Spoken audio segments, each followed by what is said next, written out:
হাওড়া স্টেশনে সেই বড় ঘড়ি এখনো ঠিকঠাক কাজ করছে, কিন্তু সেই ঘড়িটি যদি বন্ধ হয়ে যায় বা স্লো হয়ে যায়, কি করবেন বলুন তো? নিশ্চয়ই প্রথমে হালকা করে মেরামত করার চেষ্টা হবে। তারপর যদি মনে হয় এ তো পুরনোই হয়ে গেছে, বয়স সেঞ্চুরি হতে চলল, পাল্টে ফেলা যাক। অগত্যা ভাবছেন আচমকা ওই বড় ঘড়ি ধরে টানাটানি কেন? কারণ সেই ঘড়ির সঙ্গে আমি অন্তত নিজের খুব একটা পার্থক্য খুঁজে পাই না। আমরাও ওই ঘড়ির মতো শ্রমিক, শুধু কাজের ক্ষেত্রগুলো আলাদা আলাদা। আজ ঐতিহাসিক মে দিবস। 1886 সালের 1 মে শিকাগোর রাস্তায় হাজার হাজার শ্রমিক। তাদের দাবি কাজের সময়সীমা যাতে 8 ঘন্টার বেশি না হয়। যথারীতি প্রতিবাদ থামাতে চলে গুলি, প্রাণ যায় বহু নিরীহ মানুষের।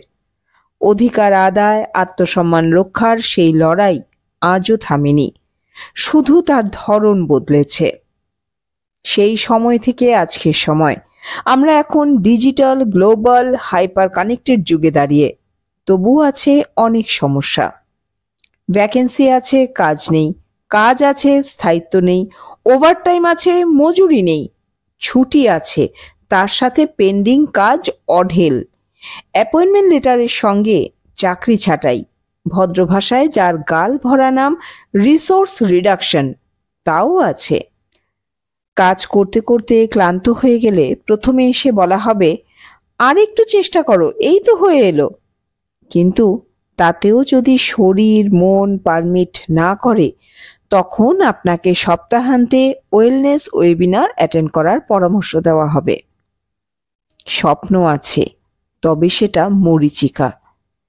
Pay scale, working hour, freelancing, stress, frustration ইত্যাদি ইত্যাদি ইত্যাদি। আমরা কাজ করছি, কিন্তু সেই শ্রমের সম্মান আছে তো? সর্বত্র নিয়মের ধ্বজা ওড়ে, কিন্তু তার কতটা ন্যায়সঙ্গত বলুন তো?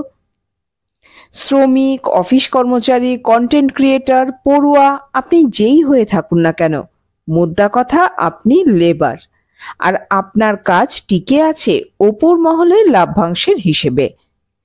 দেখুন না, কোভিড কালে জীবন থেমে গিয়েছিল, কিন্তু কাজ থামেনি। এলো ওয়ার্ক ফ্রম হোমের কনসেপ্ট।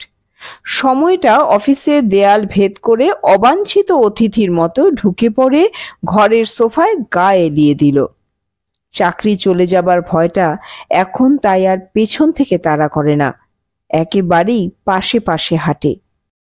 সরকারি বেসরকারি যাই হোক না কেন, সর্বত্রই নানান ধরনের চাকরি রয়েছে। চুক্তির চাকরি, টার্গেটের চাকরি, পলিটিক্সের চাকরি, আর হ্যাঁ, স্বজন পোষণ, মানে যেখানে যোগ্যতা নয় যোগাযোগ আপনার ভাগ্য নির্ধারণ করবে।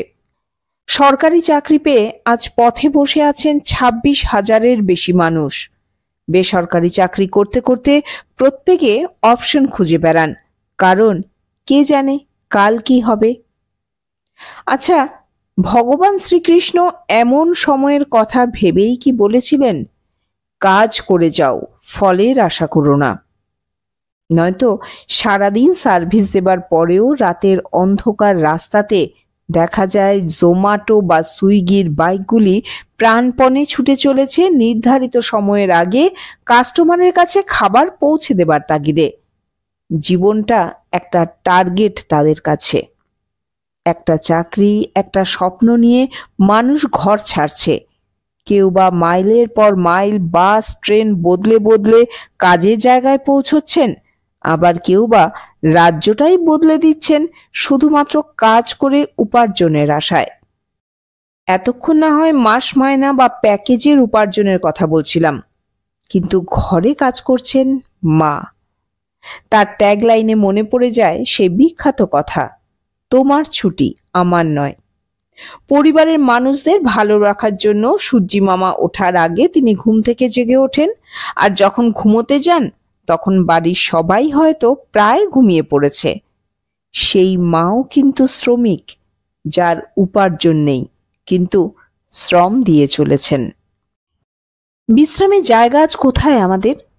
এখন নিজের জন্য সময় বলতে পথে চলতে চলতে নেটফ্লিক্সের সাবস্ক্রিপশন, বড়জোর রাত 3টে প্রেজেন্টেশন তৈরির কাজ শেষ করে 1 কাপ ইনস্ট্যান্ট কফি। ইউটিউবাররা তাদের দিনক্ষণ আর অ্যালগোরিদম ঠিক রাখতে নিজেদের ঘুম উড়িয়ে দিয়ে কন্টেন্ট জোগাড় করছেন আর এডিট করছেন। জীবনটা আজ মোবাইল ফোনের ওই টাইম ল্যাপসের ভিডিওর মতো মনে হয়, কোথাও এক মুহূর্ত থামা নেই।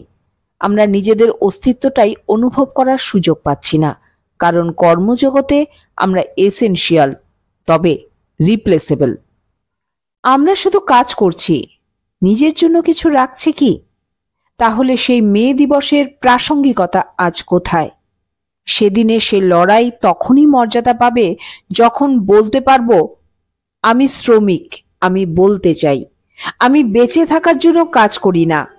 আমার কাজ, আমার গর্ব, আমার ভালোবাসা, আমার শ্রম, আমার অস্তিত্ব।